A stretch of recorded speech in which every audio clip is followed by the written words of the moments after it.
आदाब अर्ज़ है क्राइम शो बेनकाब में आपका खैर मकदम है। मैं हूं रिजवान मलिक। नाजरीन, इस प्रोग्राम के जरिए हम बेनकाब करेंगे उन दहशत गर्दों के खौफनाक चेहरों को जिनकी वहशियाना करतूतों ने इंसानियत को शर्मसार कर दिया है।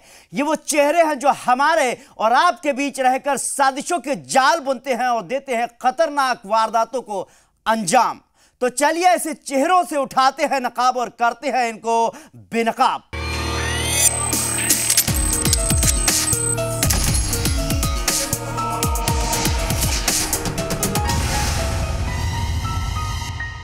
टीवी की दुनिया में क्राइम शो प्रोड्यूसर और एंकर रहा सुहेब इलियासी, जो 90 की दहाई में अपने crime show India's most wanted show के जरिए रातों रात हीरो बन गया था। कई क्रिमिनल्स उसके शो के जरिए सलाखों के पीछे पहुंच गए थे, लेकिन एक दिन उसने खुद ऐसा गुनाह कर दिया जिसकी सजा उसे अब मिली है। पेश है ये खास रिपोर्ट। पुलिस शिकंजे में जकड़ा Suhaib Ilyasi. India fights back. छोटे पर्दे पर क्राइम शो को इंट्रोड्यूस करने वाला सुहेब इलियासी दिल्ली के हमारे स्टूडियोज में आप सभी हजरात का खैर मकदम करता है। I am Suhaib Ilyasi, your host. A very warm good evening to you. बड़े से बड़े मुजरिमों को सलाखों के पीछे पहुंचाने में अहम रोल अदा करने वाला टीवी क्राइम शो प्रोड्यूसर और एंकर सुहेब इलियासी आज खुद अपनी बीबी अंजू इलियासी के कत्ल का मुजरिम करार दिया जा चुका है। 20 दिसंबर 2017 को दिल्ली की कड़काडूमा कोर्ट ने सुहेब इलियासी को उसकी बीवी के कत्ल करने के जुर्म में उम्र कैद की सजा सुनाई है। 90 की दहाई में टीवी स्क्रीन पर मुजरिमों की करतूतों को बेनकाब कर शोहरत कमाने वाला सुहेब इलियासी उन्हीं मुजरिमों की लिस्ट में शामिल हो गया है जो सुहेब इलियासी के India's most wanted crime show की मदद से सलाखों के पीछे पहुंचे और अपने जुर्मों की सजा भुगत रहे हैं। आखिर सुहेब इलियासी के साथ ऐसा क्या हुआ कि वो एक हीरो से विलेन बन गया और अब सजा याफ्ता मुजरिम? तो आपको तफसील से बताते हैं। 11 जनवरी 2000 को सुहेब अपनी बीबी अंजू की दोस्त को फोन कर खबर देता है कि अंजू ने सुसाइड की कोशिश की है। सुहेब इलियासी बीबी अंजू को जख्मी हालत में निजी अस्पताल ले जाता है और फिर अंजू को दिल्ली के एम्स ले जाया जाता है, जहां डॉक्टर्स अंजू को मुर्दा करार दे देते हैं। पोस्टमार्टम रिपोर्ट में अंजू के जिस्म पर धारदार हथियार के 11 निशान पाए जाते हैं। 16 मार्च 2000 को अंजू की मां रुकमा सिंह और बहन रश्मि सिंह के अमेरिका से भारत लौटने पर अंजू का कत्ल होने का इल्जाम लगाते हैं। बहन रश्मि सिंह ने एसडीएम के सामने अंजू की पर्सनल डायरी समेत कुछ डॉक्यूमेंट्स पेश किए। सुहेब इलियासी पर अंजू को दहेज के लिए परेशान करने का इल्जाम लगाते हुए कत्ल किए जाने की बात कही। पुलिस ने रश्मि और उनकी मां के बयानों के मद्देनजर सुहेब इलियासी के खिलाफ आईपीसी की दफा 498A, दफा 304B और दफा 201 के तहत मामला दर्ज कर लिया, लेकिन कत्ल की दफा 302 के तहत मामला दर्ज नहीं किया गया। 28 मार्च 2000 को सुहेब इलियासी को दहेज के लिए परेशान करने के मामले में गिरफ्तार किया गया। बाद में उसे जमानत पर छोड़ दिया गया, लेकिन अंजू की मां और बहन ने हार नहीं मानी। अंजू की मां रुकमा सिंह ने 17 जुलाई 2003 को ट्रायल कोर्ट में अर्जी दाखिल कर चार्जशीट में 302 की दफा जोड़ने की मांग की, लेकिन कोर्ट ने उनकी मांग को खारिज कर दिया, जिसके बाद मुतासिर घर वालों ने दिल्ली हाई कोर्ट का दरवाजा खटखटाया और फिर अगस्त 2014 में दिल्ली हाई कोर्ट ने सुहेब इलियासी पर आईपीसी की दफा 302 के तहत कत्ल का मुकदमा चलाने का हुक्म सुनाया। कड़काडूमा कोर्ट में मामले की सुनवाई हुई और 16 दिसंबर 2017 को सुहेब इलियासी को अपनी बीबी अंजू के कत्ल का गुनहगार करार दे दिया गया। 20 दिसंबर 2017 को सुहेब इलियासी को उम्र कैद की सजा सुनाई गई और 2 लाख रुपए का जुर्माना भी लगाया गया।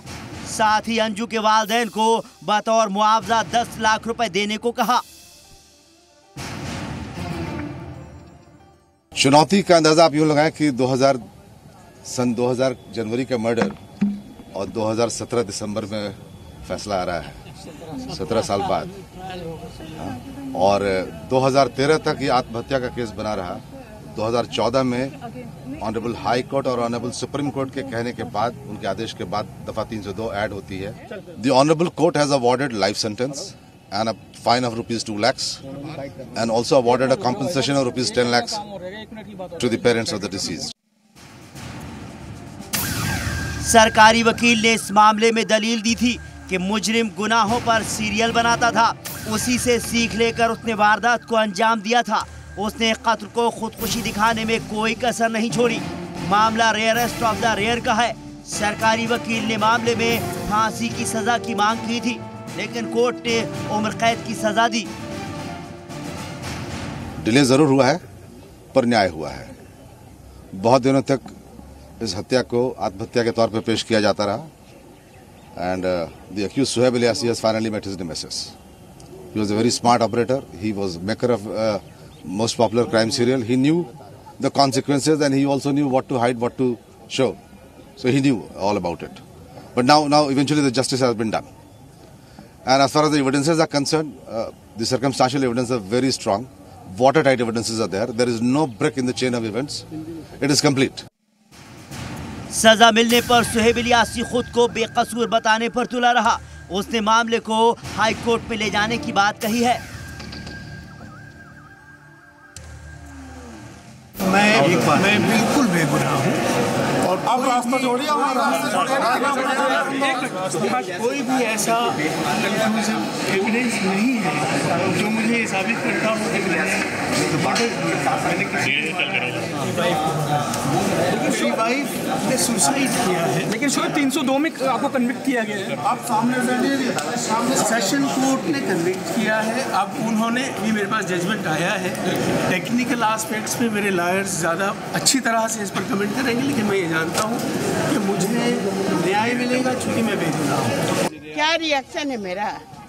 ठीक है, सजा मिल गई, काफ़ी है। सजा मिल गई है, उसके बाद आप संतुष्ट हैं? हाँ, संतुष्ट है। As long as he is convicted, that's all. क्या आप हाई कोर्ट में अपील करेंगे? हम क्यों करेंगे अपील? लेकिन शोएब ने कहा कि वो हाई कोर्ट में जाएंगे तो जाए। अब हमारे जो वकील हैं वो जाएंगे वहाँ पे। नेचुरल जाना तो है ही है उनको, लेकिन अब हमें हाई कोर्ट से कोई मतलब नहीं। हर किसी को अपने गुनाह की सजा मिलनी तय है।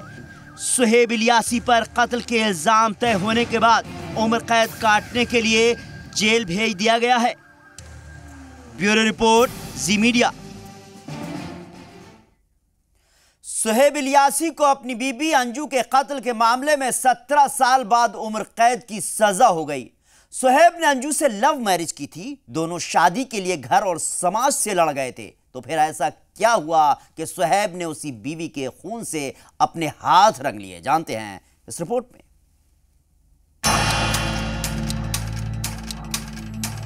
दो दहाई पहले टीवी चैनल पर इंडियाज मोस्ट वांटेड नाम के क्राइम शो से शोहरत बटोरने वाला सुहेब इलियासी अपने किए की सजा भुगत रहा है।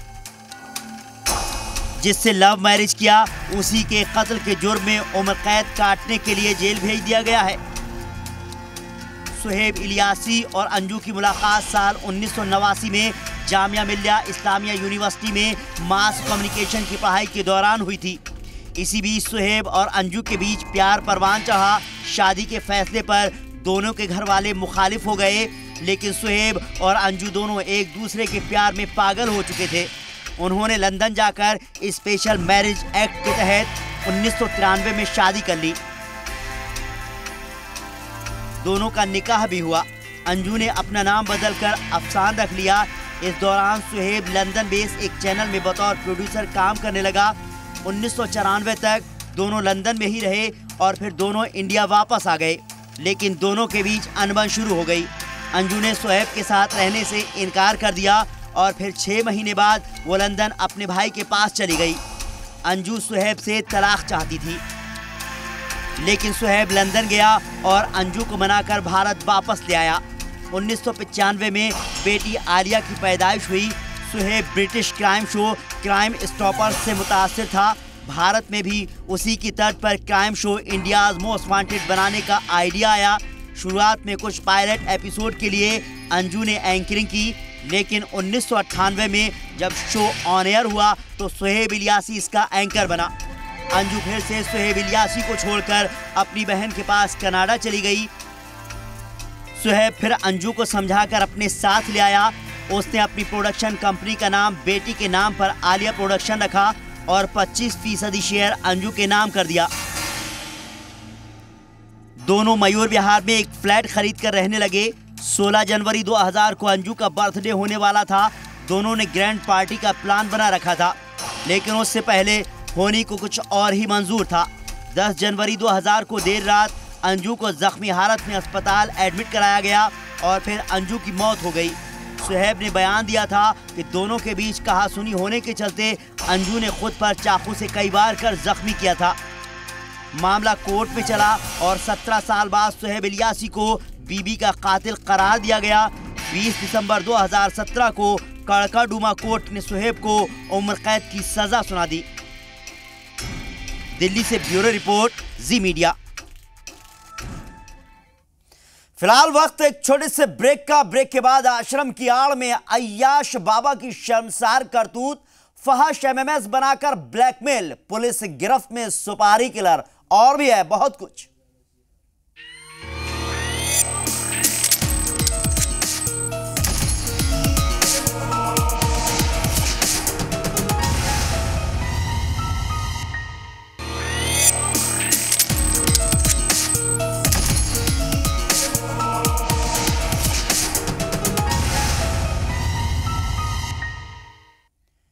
ब्रेक के बाद आपका खैर मकदम है। आप देख रहे हैं क्राइम शो बेनकाब। कहने को तो वो आध्यात्मिक गुरु का चोला ओढ़े बैठा था। उसने दिल्ली के रोहिणी इलाके की किलेनुमा इमारत में आध्यात्मिक विश्वविद्यालय खोल रखा था, लेकिन इसी की आड़ में वो चलाता था सेक्स रैकेट का अड्डा। जब बाबा राम रहीम की तरह वीरेंद्र नाम के इस बाबा के भी पापों के घड़े फूटे, उसके आश्रम पर पड़ गई पुलिस की रेड और बेनकाब हो गया बाबा की शर्मनाक करतूत। दिल्ली का विजय विहार इलाका, इसी इलाके में बना है आध्यात्मिक विश्वविद्यालय जो आज सुर्खियों में है। तकरीबन 1 महीने पहले भी ये इमारत काफ़ी सुर्खियों में थी, क्योंकि ये इमारत कोई आश्रम नहीं बल्कि कैद खाना है, अय्याशी का अड्डा है। इसमें 7 तालों के अंदर कैद रहती हैं मासूम जिंदगियां जो होती हैं असमत दरी का शिकार। और शिकारी है आध्यात्मिक विश्वविद्यालय का फाउंडर बाबा वीरेंद्र देव दीक्षित। बाबा के इस किले में सच्चाई की हर एक तस्वीर को सामने लाने के लिए दिल्ली पुलिस ने छापेमार कार्रवाई की है और बाबा के खिलाफ कई सबूत जुटाए हैं। बाबा के मुताबिक उन्हें इंसानों की कैटेगरी में रखते ही नहीं थे, वो तो उसको ऊपर वाले का अवतार मान बैठे थे। सिर्फ मुताकिद ही नहीं बल्कि उनके अहले खाना भी बाबा के चमत्कार के कायल थे।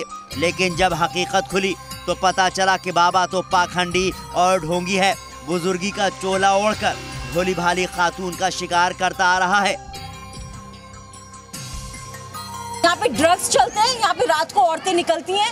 हमने यहाँ पे देखा करवा चौथ पे इतनी सारी इंजेक्शंस निकले हैं। रात को 2 बजे औरतें, कौन से आश्रम में रात के 2 बजे औरतें एस्कॉर्ट होती हैं? बाबा के खिलाफ आवाज उठाना भी आसान नहीं था। राजस्थान की रहने वाली एक खातून ने हिम्मत करके आवाज उठाई, उसका साथ दिया एक सोशल वर्कर ने। करीब 1 माह की मशक्कत के बाद दिल्ली हाई कोर्ट में अर्जी दाखिल कर अदालत को बाबा और उसके आश्रम के गोरख धंधे से मुतारिफ कराया गया। अदालत ने पुलिस महकमे को आश्रम की कारगुजारियों की रिपोर्ट कोर्ट के सामने पेश करने की हिदायत दी। करीब 4 घंटे से ज्यादा चली छापेमारी कार्रवाई के दौरान आश्रम से बाबा की एक खातून, मुतक़िद और बुजुर्ग चौकीदार को हिरासत में ले लिया गया। पुलिस दोनों को विजय विहार थाने लेकर गई। छापेमारी की कार्रवाई में पुलिस के साथ रही मुतासरा खातून ने बताया कि वो भी इस आश्रम में काफी अरसा गुजार चुकी है। उसकी बहन अभी आश्रम में है और बाबा उसका भी जिनसी इस्तेसाल कर चुका है।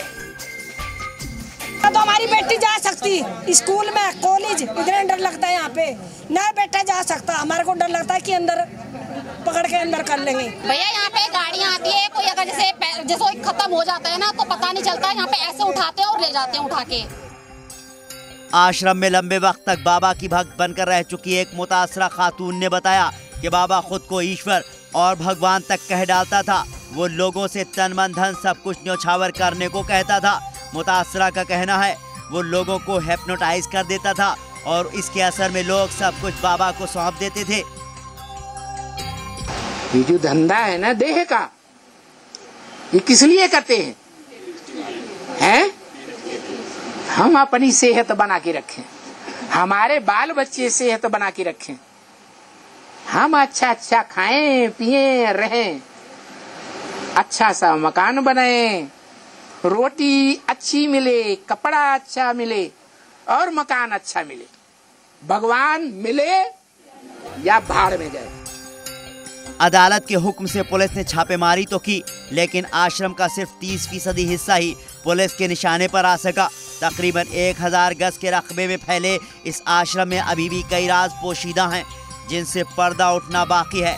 पुलिस अब तक बाबा के शिकंजे में फंसी कई लड़कियों को आज़ाद करा चुकी है। पुलिस तफ्तीश में खुलासा हुआ है अय्याश बाबा वीरेंद्र देव दीक्षित लड़कियों को गुलाम बनाकर रखता था। दिल्ली हाई कोर्ट ने उसके खिलाफ सीबीआई तहकीकात के ऑर्डर दिए हैं। दिल्ली से ब्यूरो रिपोर्ट, जी मीडिया। बात उन वहशी दरिंदों की जिन्होंने पहले तो नाबालिग के साथ गैंगरेप किया, उसका फहश एमएमएस बनाया और फिर ब्लैकमेल कर असमत। हाँ ठीक है, हाँ मैं कर दूंगा, करवा दूंगा, उससे कोई बात नहीं। बात उन वहशी दरिंदों की जिन्होंने पहले तो नाबालिग के साथ गैंगरेप किया, उसका फहश एमएमएस बनाया और फिर ब्लैकमेल कर असमत दरी को अंजाम देते रहे। इसी तरह एक और लड़की शादी के झांसे में आकर रेप का शिकार हो गई। मुलजिम उसका भी फहश एमएमएस बनाकर ब्लैकमेल करता रहा। दोनों के ही मामले पुलिस थाने में जा पहुंचे हैं। पेश है ये खास रिपोर्ट। एक लड़के ने मेरे साथ दोस्ती करी, उसके बाद वो मुझे स्कूल से घर लेके गया।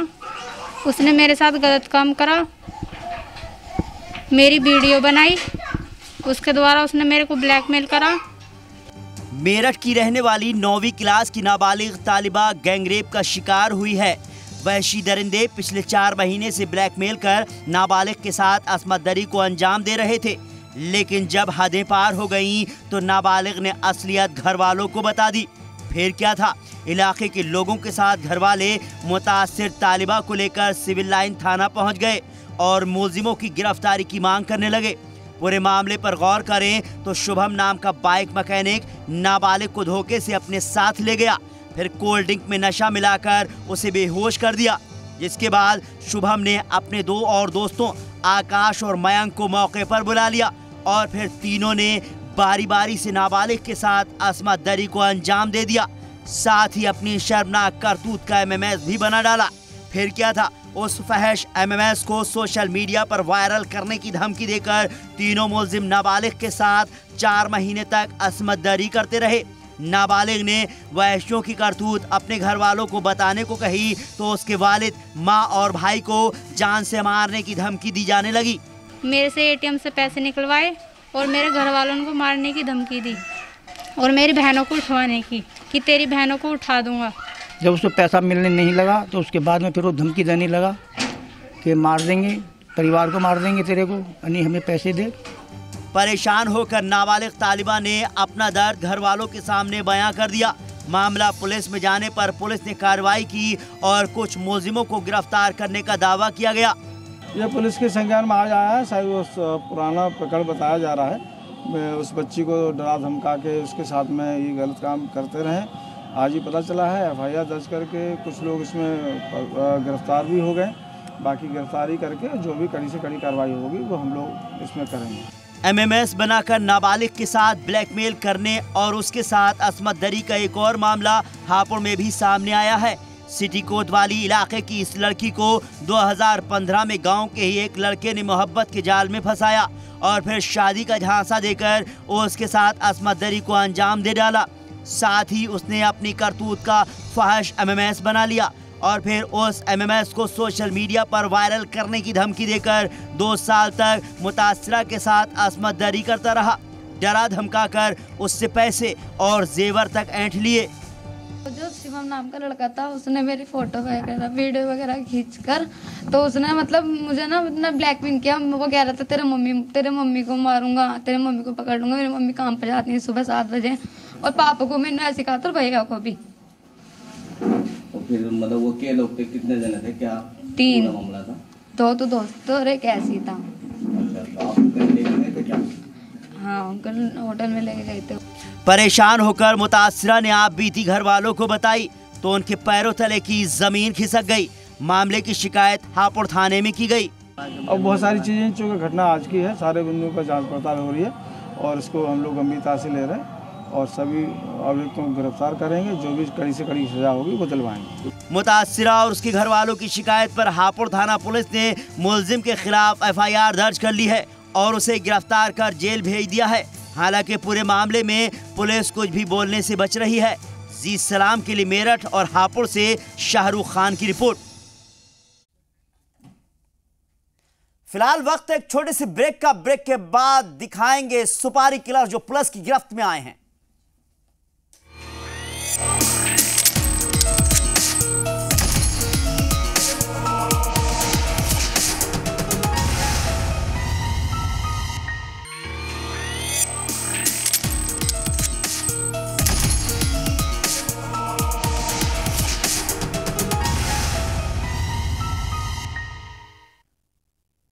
ब्रेक के बाद आपका खैर मकदम है। आप देख रहे हैं क्राइम शो बेनकाब। वो पैसे के लिए किसी का भी खून बहाने को तैयार हो जाते हैं। इस बार उन्हें 15 लाख रुपए में 3 अलग अलग लोगों को मारने की सुपारी दी गई थी। उनका पहला निशाना देहरादून का एक प्रॉपर्टी डीलर था, लेकिन इससे पहले अपने मंसूबे में कामयाब होते रुड़की पुलिस के शिकंजे में फंस गए। रुड़की पुलिस की गिरफ्त में आए नितिन और मुकीम नाम के दोनों सुपारी किलर हैं। इस बार इनके निशाने पर देहरादून का रहने वाला प्रॉपर्टी डीलर पंकज था। वारदात को अंजाम देने से पहले ही पुलिस ने दोनों सुपारी किलर्स को शिकंजे में कस लिया। दोनों मुलजिमों को हरिद्वार जेल में बंद बदमाश जित्ती रावत ने प्रॉपर्टी डीलर पंकज रावत की सुपारी दी थी। नितिन और मुकीम ने इसे अंजाम देने की पूरी तैयारी कर ली थी। इसी बीच मुखबिर के जरिए पुलिस को पता चला मेरठ के शूटर नितिन और मुकीम देहरादून के प्रॉपर्टी डीलर पंकज का कत्ल करने वाले हैं। पुलिस ने जाल बिछाया और फिर रुड़की पुलिस ने दोनों मुलजिमों को पीर बाबा कॉलोनी से गिरफ्तार कर लिया। सुबह ये लड़के, जिसमें एक का नाम नितिन कुमार मेरठ का रहने वाला और दूसरा मुकीम जो लंढोरा का रहने वाला मंगलौर थाना क्षेत्र का, इन दोनों की पूछताछ से ये पता चला कि आज ही पंकज जो प्रॉपर्टी डीलर है देहरादून का, उसकी हत्या करने वाले थे। दोनों मुलजिमों ने हरिद्वार जेल में बंद बदमाश जित्ती रावत की असलियत से पर्दा उठा दिया। एक आदमी को मारना है। अच्छा, किसने कहा? सुपारी किसने दी थी तुम्हें? सुपारी? हाँ। जेल से दी गई थी सुपारी। किसने कहा? जित्ती ने कही थी। मुलजिमों ने खुलासा किया कि जेल में बंद जित्ती रावत ने प्रॉपर्टी डीलर पंकज के अलावा 2 और लोगों के भी कत्ल की सुपारी दी है, जिसके लिए 15 लाख रुपए तय हुए थे। इस कार्य को करने के उपरांत हम एक हरिद्वार के आदमी को और एक मंगलौर में एक कल्लू नाम के व्यक्ति हैं, उनकी हत्या करेंगे। पूछताछ से ये पता चला कि लगभग 15 लाख रुपए जित्ती इनको कह रहा था कि हम देंगे तुम अगर ये मेरा काम कर देते हो तो। सुपारी देने वाला बदमाश जेल में बंद है। जेल में रहते हुए उसने बाहर के बदमाशों से राब्ता कायम कैसे किया, इस बात ने पुलिस के भी होश उड़ा दिए हैं। ये जेल से ही इसके मिलने के माध्यम से या फ़ोन के माध्यम से उसने इसको हायर किया था और ये हत्या करने के लिए इन्हें बुलाया था। उसकी भी जांच की जा रही है कि जेल में किस तरह से ये फ़ोन इस्तेमाल हो रहे हैं। सर्विलांस के माध्यम से इसकी जानकारी ली जाएगी। पुलिस तफ्तीश में पता चला गिरफ्तार किए गए बदमाशों का क्रिमिनल रिकॉर्ड भी काफ़ी लंबा है। पूर्व का भी आपराधिक इतिहास रहा है, जिसमें नितिन पर 307 के मुकदमे हैं और चोरी का मुकदमा है। आर्म्स एक्ट का मुकदमा पंजीकृत है उत्तर प्रदेश में, और मुकीम है उस पर एक लूट का मुकदमा बहादुराबाद से है। ये इनका आपराधिक इतिहास और पता किया जा रहा है, इनसे पूछताछ की जा रही है। वारदात को अंजाम देने से पहले बदमाशों का गिरफ्तार होना पुलिस के लिए बड़ी कामयाबी माना जा रहा है। जी सलाम के लिए रुड़की से शहनवाज शेख की रिपोर्ट। तो बेनकाब में आज बस इतना ही। क्राइम से जुड़ी कुछ और सनसनीखेज वारदातों के साथ हम फिर हाजिर होंगे। हमें दीजिए इजाजत।